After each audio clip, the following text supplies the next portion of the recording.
Buenas tardes, alumnos. ¿Qué tal? ¿Cómo están? Si se me escucha, le pido a la señorita delegada que por favor me lo confirme y si se puede ver la PPT. Buenas tardes, ingeniero. Sí se visualiza y se lo escucha bien. Perfecto. Muy bien, chicos. Bueno, antes de comenzar, y aprovechando que esta sesión está siendo grabada, pues mencionarles que cada vez me sorprende más la menor cantidad de asistentes que tiene la clase, ¿no? Estoy viendo que solamente hay unos 24 asistentes de unos casi 80. De ahí hay bastantes preguntas que se hacen ustedes de por qué la nota, por qué este desempeño, pues ahí tienen la respuesta, ¿no? Y no es la primera vez que veo tan pocos asistentes en las clases, y es por eso que también pues se evidencian tantos errores en los entregables. Tengan eso en cuenta. Y bueno, ya continuando con lo que tiene que ver con la clase, en la sesión anterior habíamos visto las primeras dos variables importantes de los aspectos técnicos, que son la tecnología y el proceso, y también lo referente al tamaño del proyecto. Bien, entonces hoy día vamos a cerrar lo que es aspectos técnicos para luego ver lo que es el aspecto organizacional, legal y ambiental, ¿no? Con lo que respecta a la localización del proyecto. Bien, este es otro tema sumamente importante dentro del estudio técnico que hay que tener en cuenta para su trabajo. Bien, ok. Tal como se indica aquí, pues la localización es un factor crítico. ¿Por qué? Porque muchas veces es irreversible, es una decisión a largo plazo. ¿Qué significa que sea a largo plazo irreversible? Pues la mayor cantidad de las inversiones de un proyecto se centran justamente en la decisión de dónde ubicarse, porque eso implica comprar terreno, implica construir muchas veces, implica también la cercanía al tipo de personal que yo necesito, ¿no? La materia prima, entre otras cosas más, ¿no? Entonces, una vez que se tomó la decisión de ubicarse en un lugar y ya se han hecho las instalaciones, pues luego para intentar cambiar de ubicación es complicado porque tiene un impacto económico sumamente elevado fuera de la nueva inversión que hay que hacer para ubicarse, ¿no? Sino también, por ejemplo, lo relacionado al personal, al acceso a la materia prima, también a la adecuación, al tiempo que toma adecuarse a un nuevo lugar que puede implicar también una demanda insatisfecha y pérdidas económicas, ¿no? Entonces, no es una decisión tan simple el ver dónde es que se debe ubicar un determinado negocio, por lo cual hay que dejar de lado aquellas decisiones que tienen que ver con la seducción del lugar, o sea, con factores subjetivos, ¿no? Como por ejemplo, yo quisiera que mi empresa esté en Miraflores o San Isidro porque esos distritos me gustan, pues ese es un factor subjetivo, dado de que qué pasa si, por ejemplo, por temas de horarios, por temas de acceso a los trabajadores que necesito, ¿no? Eh, no termino cumpliendo con los pedidos que me solicitan. Eso afecta gravemente a la rentabilidad del negocio. Entonces no basta solamente con que nos seduzca un lugar, sino que hay que analizar otras variables que son importantes para el crecimiento del negocio. Y esas variables, por lo general, son las que vamos a mostrar a continuación. Por un lado está el tema de la comunicación. Cuando hablamos de comunicación, nos referimos básicamente al transporte, ¿no?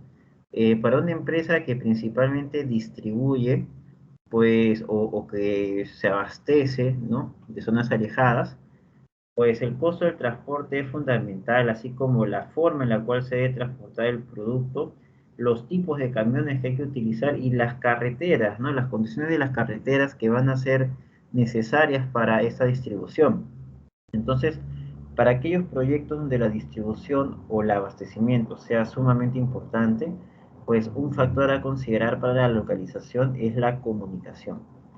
Por otro lado, para aquellos proyectos donde el enfoque principalmente sea a la cercanía al cliente potencial, que esté centralizado, que se encuentre, digamos, muy relacionado con mostrar las características del producto o servicio, pues tendrá que tomar más en cuenta la cercanía al mercado para decidir dónde ubicarse. Si mi proyecto necesita principalmente los recursos de servicios como energía y agua para poder funcionar, por ejemplo, aquellos que son aplicaciones o páginas web, pues la energía es fundamental para su funcionamiento, ¿no? También será un factor a considerar en la decisión de la ubicación. Si tengo una empresa pues, que genera un alto impacto ambiental, tendré que tomar en cuenta los impuestos prediales asociados a mi tipo de operación, las restricciones jurídicas, la contaminación que genero para definir la ubicación del proyecto. Si soy una empresa agroindustrial, por ejemplo, el tema del clima también es fundamental, ¿no? Para el tema de las cosechas. Si soy una empresa cuyo principal recurso o su recurso clave es el personal, pues la cercanía a la mano de obra también es fundamental, ¿no? Para ver temas de disponibilidad o temas de competencias que son necesarias en determinada mano de obra, ¿no? Y finalmente, pues si para mí lo más importante para mi modelo de negocio es el abastecimiento de materia prima, pues también será importante estar cerca a esas fuentes de aprovisionamiento para asegurar el abastecimiento y para reducir los costos de transporte. ¿Ok? Entonces, estos factores en general pues afectan a la decisión de dónde ubicar el proyecto, pero no es que todos afecten en el mismo o en la misma relevancia y no es que tenga que analizar a todos, ¿no? O sea, depende mucho de cuál es el tipo de negocio que yo estoy haciendo para ver qué indicadores o, perdón, qué factores tengo que analizar para tomar esa decisión. ¿Ok? Y acá vemos algunas razones que tienen las empresas para ubicarse en determinados lados, ¿no? Por ejemplo, las principales empresas fabricadoras de vinos se encuentran en Napa Valley en Estados Unidos y en Burdeos en Francia. ¿Por qué motivo? Pues porque ahí se encuentran los mejores recursos de terreno y clima para ese tipo de negocio. Mientras que las principales empresas de software se encuentran principalmente en Silicon Valley, en Boston, y en Bangalore, en India. ¿Por qué? Porque en esas localidades se encuentra el mejor talento humano para ese tipo de compañías. En lo que es fabricación de autos también, principalmente las fabricadoras de autos se encuentran en Huntington o en Northampton, en Inglaterra, por el talento humano y también por la información a la que se puede acceder para innovación en nuevos vehículos. Y finalmente, las principales compañías de parques temáticos se encuentran en Orlando, Estados Unidos, ya que hay diferentes razones que son positivas para decidir ubicarse allí, como por ejemplo el buen clima, el turismo, la mano de obra barata, etcétera, ¿no? Entonces, como se dan cuenta, pues este tipo de empresas no deciden al azar sobre dónde ubicarse, sino que eh, en base a determinados factores y a una evaluación objetiva, pues se toma la decisión de la ubicación ideal para el proyecto. ¿Ok? Bien, hasta este punto, ¿hay alguna pregunta? Si hubiese alguna pregunta, les pido que por favor lo escriban en el chat. Les voy a dar un par de minutos para que escriban su consulta de haber.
A ver, acá tenemos una pregunta del señor Daniela Paza. Él menciona, ¿se puede citar el alcance de la segmentación como razón de la ubicación de la empresa?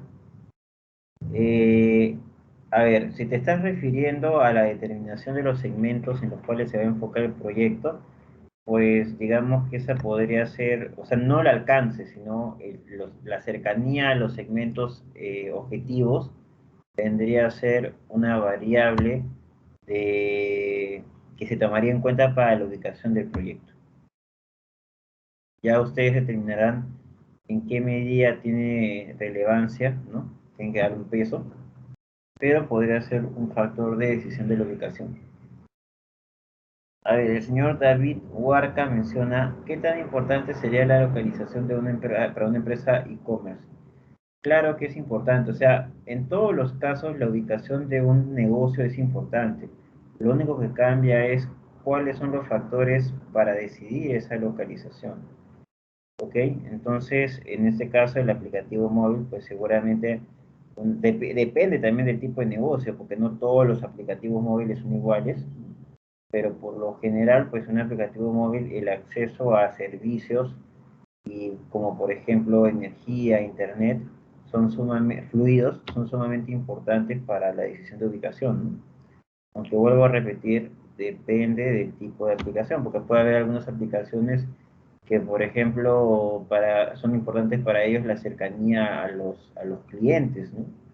Ya que distribuyen productos, digamos, por la compra por internet ellos mismos y por ende para reducir costos de transporte, pues es importante la cercanía de los clientes, ¿no? O sea, depende pues del tipo de aplicación.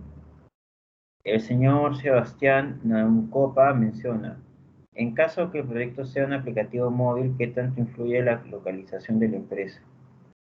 Ya creo que es la misma pregunta que me hizo el señor Saiko, es la misma respuesta.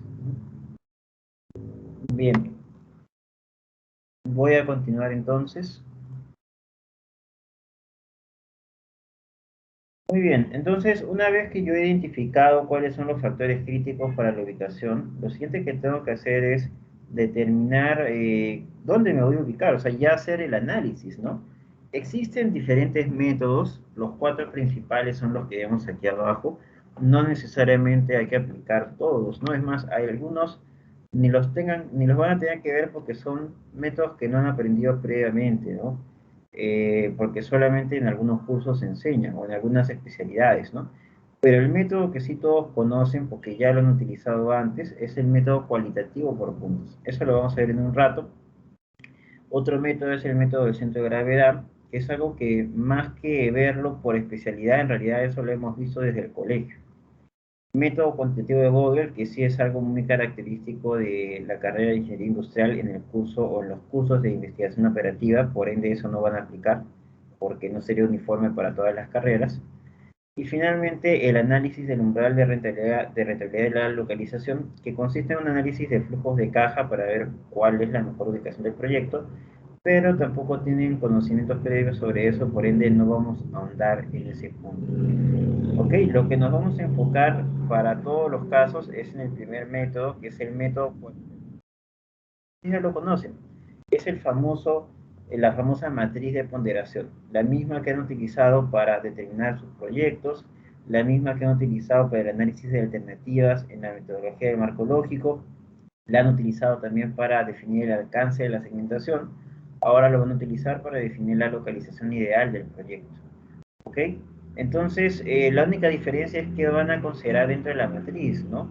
El factor relevante, pues, identificarán aquellos factores de los que hemos mencionado o algunos adicionales que ustedes hayan identificado que son importantes para determinar dónde debe estar ubicado el negocio.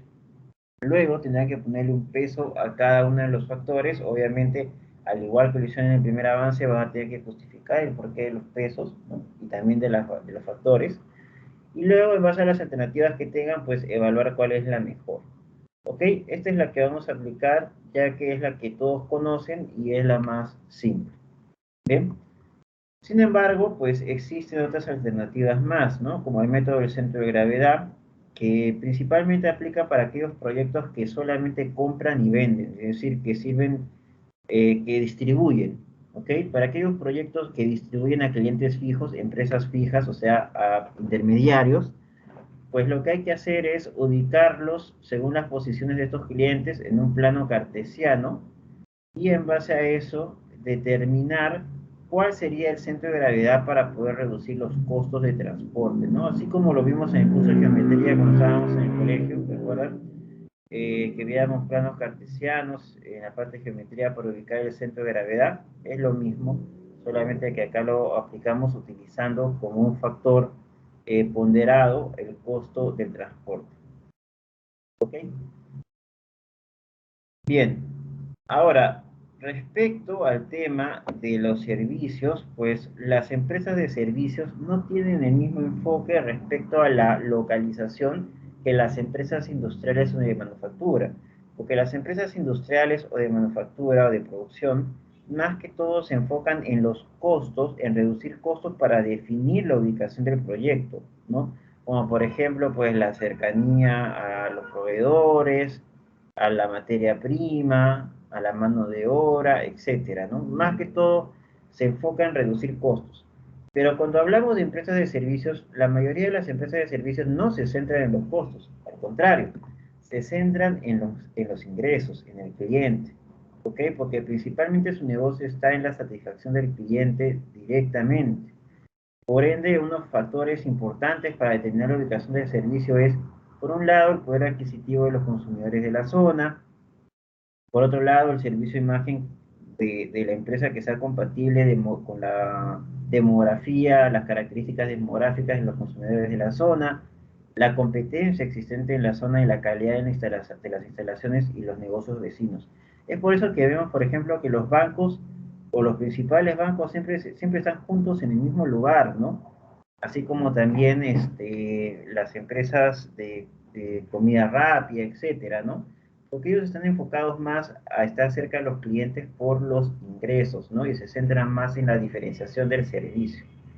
Entonces, muchas veces, pues, para un cliente no ver en una zona común a una empresa de un sector es extraño, ¿no? Da una percepción de baja calidad de sus servicios.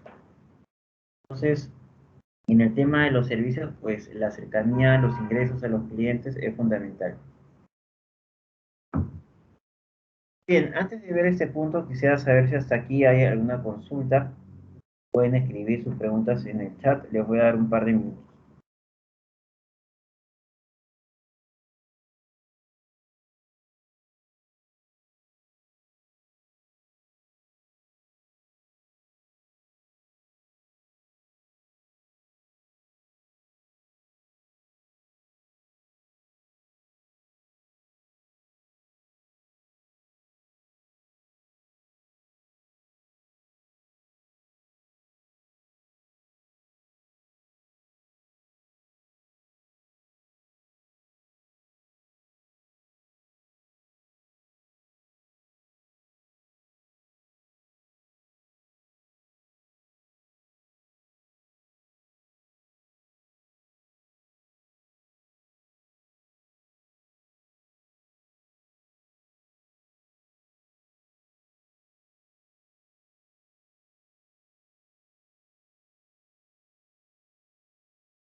Bien, parece que no hay preguntas, entonces continuamos.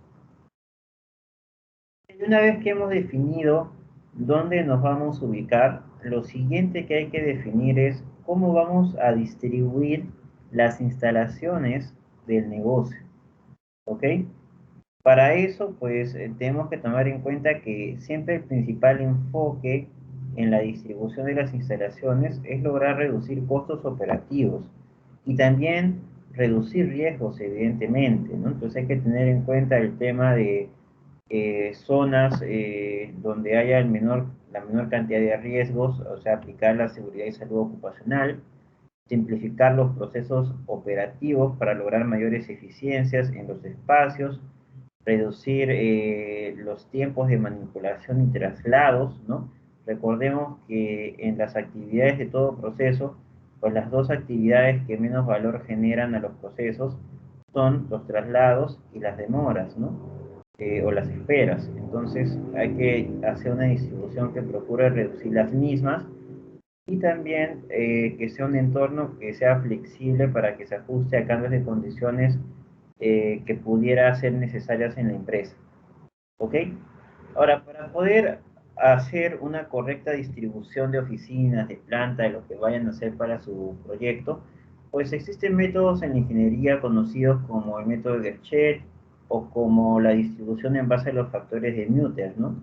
Pero en realidad, pues este tipo de teorías son teorías que se han enseñado más que todo en las carreras de ingeniería industrial y también me parece que en la carrera de ingeniería civil, más no en sistemas. Entonces, con el fin pues de homologar esfuerzos y ser más justos, y también porque no es un factor muy determinante dentro de la evaluación del proyecto, no les voy a pedir que apliquen algún método especial de ingeniería para definir la distribución de la planta o de las oficinas, sino que simplemente en base a su criterio, pues determinen cuál sería la correcta ubicación de cada sección de la oficina o planta.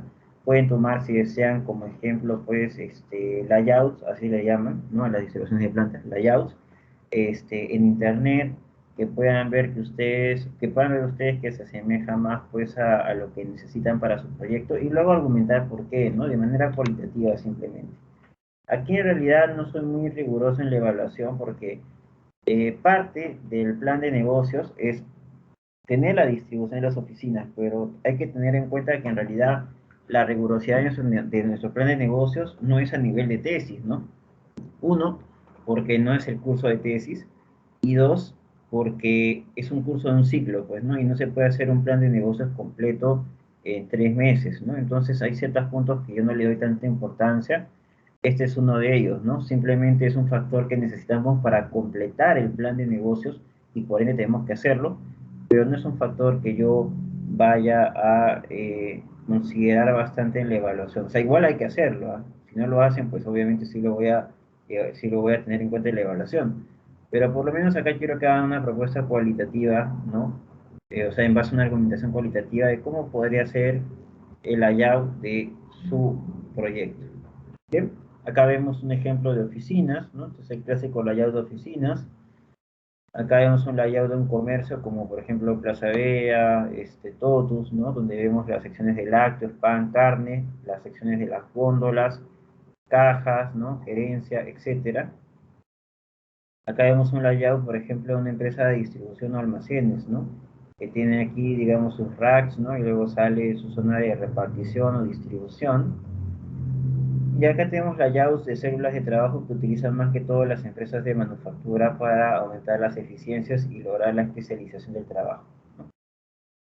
Entonces, como se dan cuenta, pues existen diferentes tipos de layout, depende de cuál es el tipo de negocio que ustedes están planteando en sus proyectos.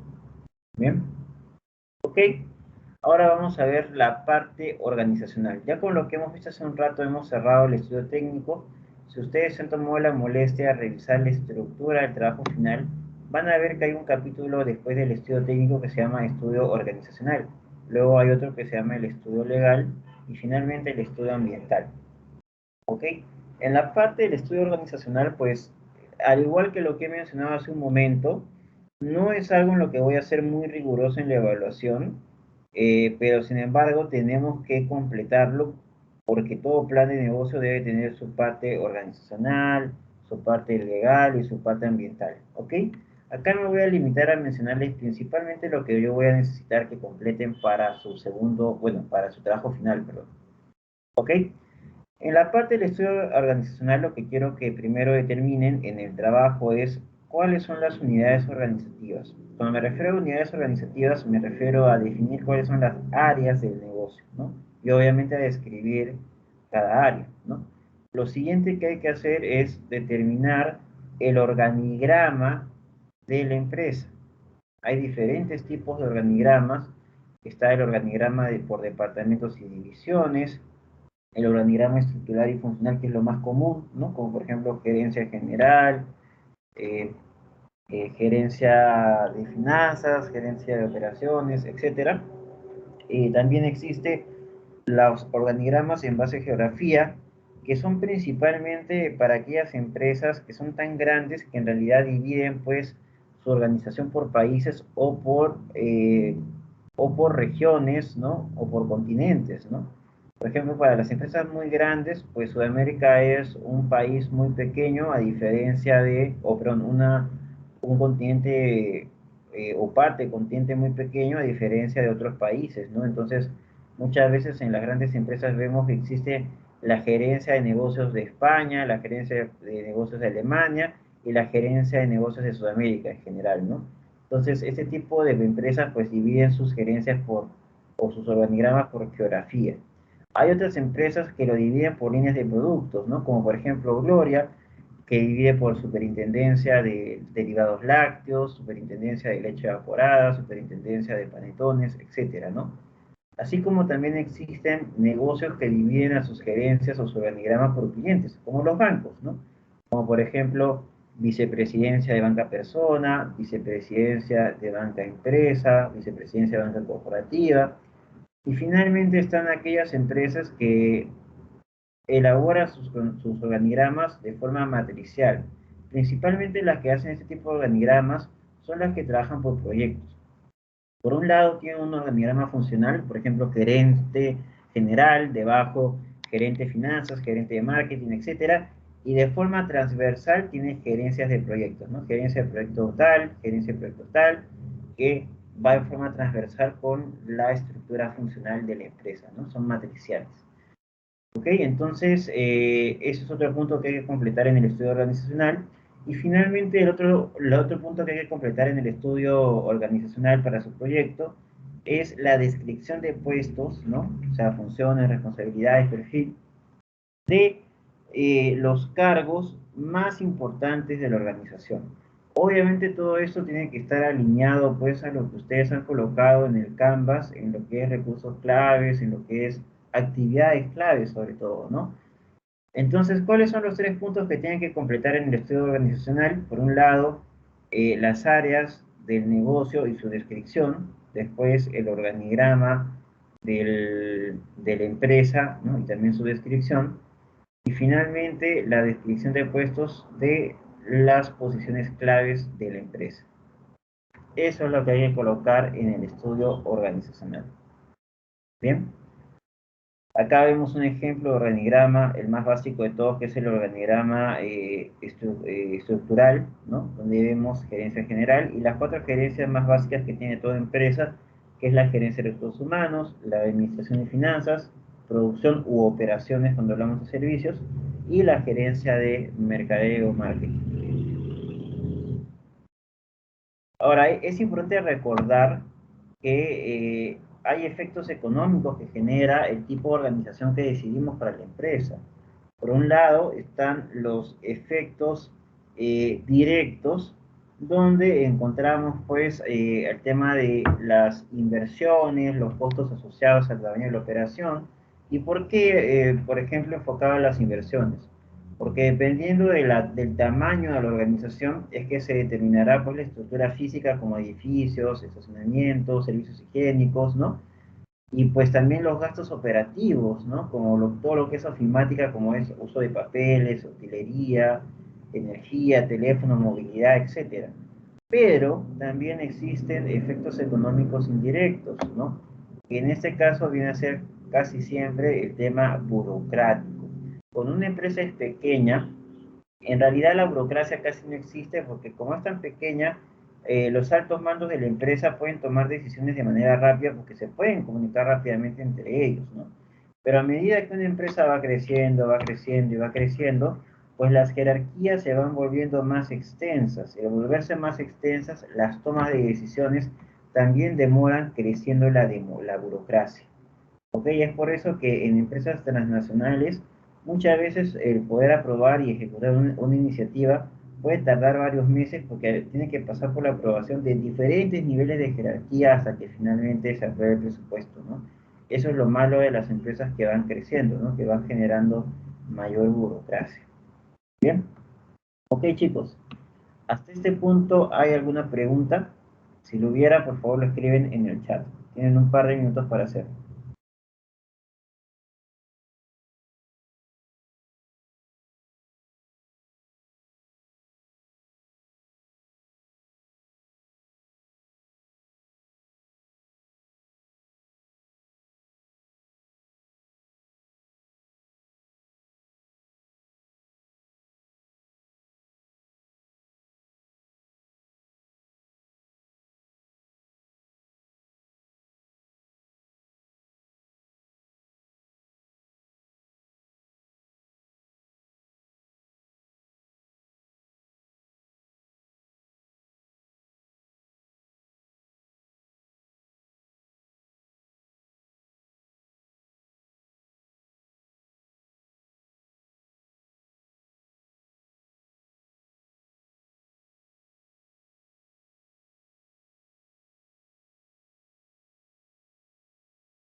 Señorita delegada, ¿alguien ha escrito algo en el chat? Quizás no me aparece a mí nada.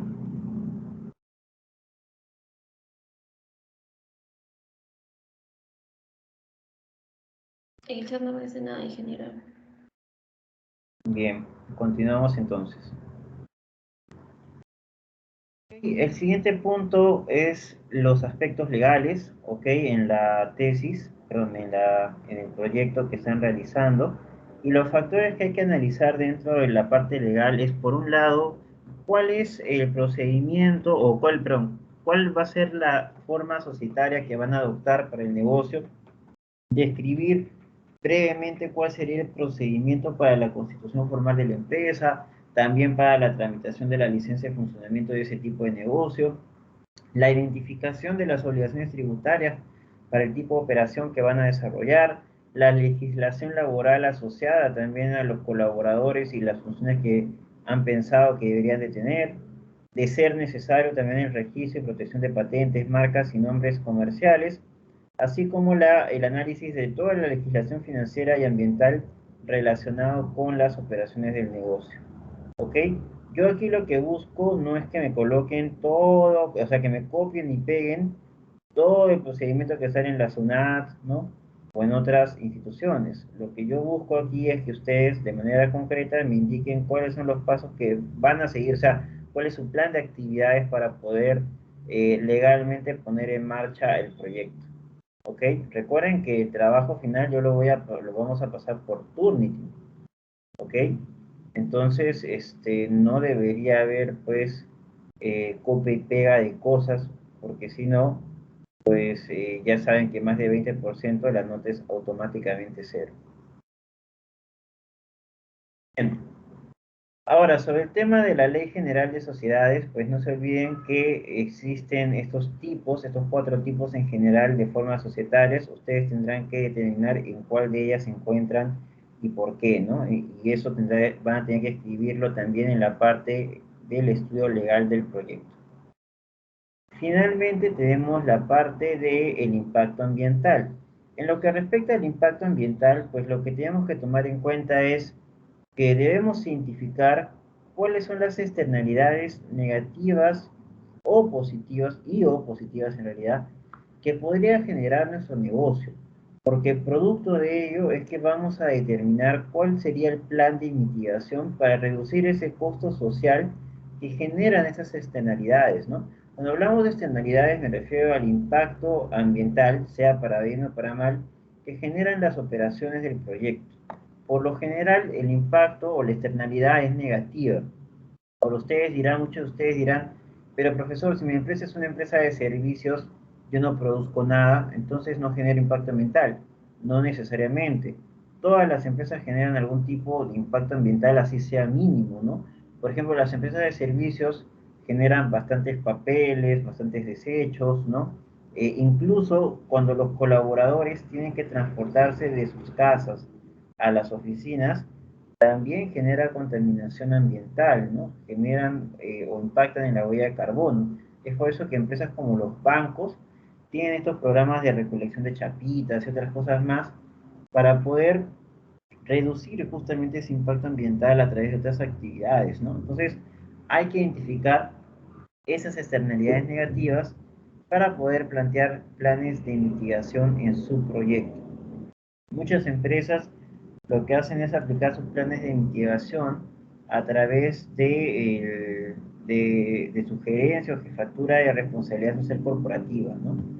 Ahora tengan en cuenta que el plan de mitigación que ustedes planteen para reducir ese costo social de sus externalidades negativas tiene que estar incluido también en sus flujos de caja, o sea, tiene que estar también presupuestado. Ese es un error muy común que siempre veo en los trabajos finales. Bien. Ahora, también existen aquellos proyectos que generan externalidades positivas, ¿no? Como por ejemplo el tema de las vacunas, muy aparte de, digamos, proteger a las personas contra el COVID, ¿no? Que es el problema actual, también protegen a las personas que viven con ellas para evitar mayores contagios, ¿no? Entonces, esa es una externalidad positiva, pero ninguno de los proyectos que ustedes han presentado pues se identifica en realidad una externalidad positiva, sino básicamente hay externalidades negativas que hay que identificar para poder plantear los planes de mitigación que reduzcan esos costos sociales.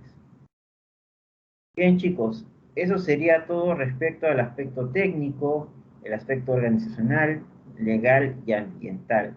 Solamente nos estaría faltando el estudio financiero, que es lo que vamos a comenzar a ver a partir de la clase del día miércoles. Bien, entonces a partir de ahora podemos comenzar con las preguntas. Si tuviesen alguna consulta pueden levantar la mano o pueden escribir en el chat. Mientras tanto, les voy comentando que, bueno, ya saben que se viene el segundo avance. El segundo avance, las exposiciones van a ser las mismas condiciones que la del primer avance. 15 minutos por grupo, exponen 1 o 2 personas, las demás responden las preguntas, es al azar, se comienza puntual, así que son las mismas condiciones, solamente que vamos a tener un cambio de una fecha. Las exposiciones estaban programadas para el sábado 9 de octubre, eso se mantiene, y también para el 13-10 de octubre, ¿ok? Sin embargo, hay ahí un problema con ese día. Yo ese día necesito contar con el apoyo del ingeniero Chan para las evaluaciones, pero lamentablemente se ha cruzado con otra actividad. Entonces, esa clase del día miércoles 13 de octubre la vamos a reprogramar, ¿ok? Para el domingo 17 de octubre en la mañana. ¿Ok? Vuelvo a repetir, las exposiciones del miércoles 13 de octubre la vamos a pasar para el domingo 17 de octubre. Bien, entonces el 13 de octubre no hay clase, pero lo vamos a recuperar el 17 de octubre y va a ser solamente para las exposiciones. Bien, entonces las exposiciones serían el 9 de octubre y el 17 de octubre. Bien. Hasta ahora no veo que exista alguna pregunta ni nadie que haya levantado la mano. Quizás yo no lo puedo ver. Señorita delegada, ¿me puede confirmar si alguien ha levantado la mano, por favor? No, ingeniero, nadie levantó la mano.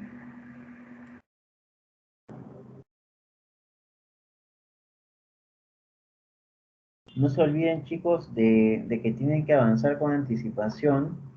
Su segundo avance, eviten problemas como los que ha ocurrido en algunos casos. El primer avance que han presentado tarde. Hay algunos que presentaron tarde, ¿no? Y por única vez les acepté, pero con disminución de puntos. Pero les advertí a todos los que entregaron tarde que de volver a repetirse eso, la nota sería automáticamente cero en el informe. Ok, así que tomen por favor las precauciones del caso. Ya saben que si por A o B motivos no se puede cargar en la sección de tareas a tiempo el trabajo, tienen hasta antes, o sea, hasta 5 minutos máximo para enviarlo por el chat del Teams.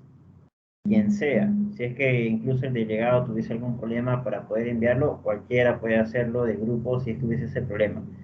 Pero si me dicen, profesor, no lo puede mandar, le puedo mandar ahora, ya pasó más de 5 minutos, sabiendo que estoy diciendo que dentro de los 5 minutos posteriores a la fecha límite pueden enviarlo por el chat en caso de problemas.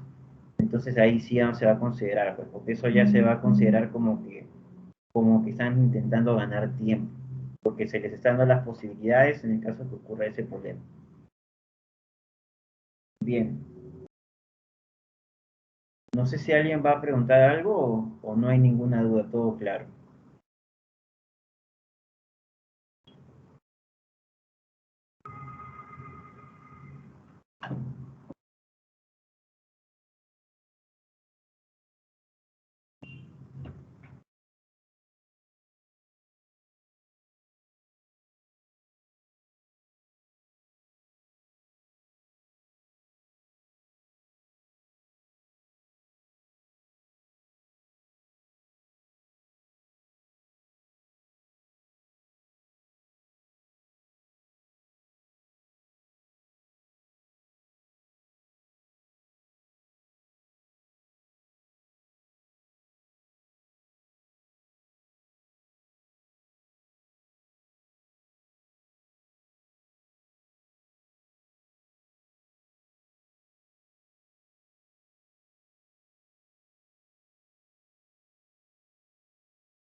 Ok, parece que no hay preguntas, entonces les pido que aprovechen ese tiempo que resta para que se reúnan con sus compañeros de grupo para que sigan avanzando y no haya contratiempos al momento de entregar el segundo avance. Eso sería todo. Buenas tardes. Buenas tardes, ingeniero.